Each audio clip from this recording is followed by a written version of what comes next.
Hi guys, હું વિવેક કલોલા આપનું આપ સર્વેની યુટ્યુબ ચેનલમાં હાર્દિક સ્વાગત કરું છું.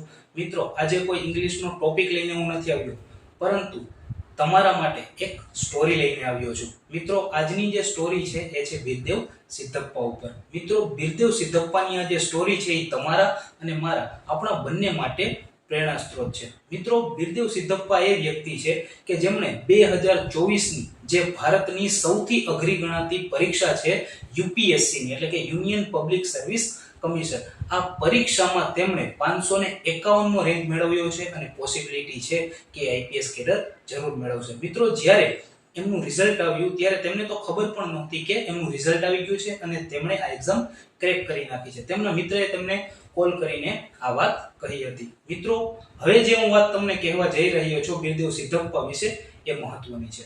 મિત્રો, બિરદેવ સિદ્ધપ્પા કોઈ પણ પ્રકારના એજ્યુકેશનલ બેકગ્રાઉન્ડમાંથી બિલોંગ નથી કરતા. મિત્રો, બિરદેવ સિદ્ધપ્પા એ એકદમ સામાન્ય પરિવારમાંથી આવે છે. મિત્રો, તેમણે તૈયારી કેવી રીતે કરી ખબર છે? બિરદેવ સિદ્ધપ્પા જે સ્કૂલ હોય એની વૈંડી ઉપર બેસીને વાંચતા. તેમની પાસે કોઈ પણ પ્રકારનું પાકું મકાન નથી અને કોઈ પણ પ્રકારની એવી ફેસિલિટીઝ પણ નથી કે જે ક્લાસીસ રાખી શકે કે એવું કંઈ કરી શકે.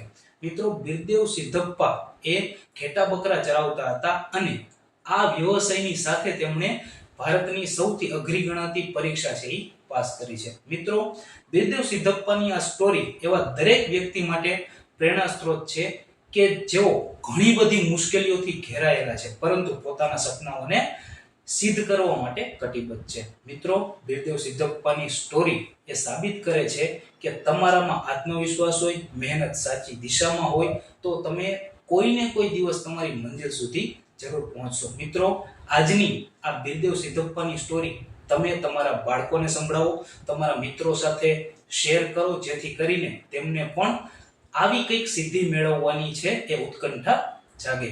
મિત્રો, આવી જ માહિતી માટે અને હા, ઇંગ્લિશના લેક્ચર માટે તો હું છું જ, બરાબર છે. વિડીયોને લાઈક, શેર અને સબસ્ક્રાઇબ કરવાનું ન ભૂલતા. Thank you. જય ભારત, જય હિન્દ.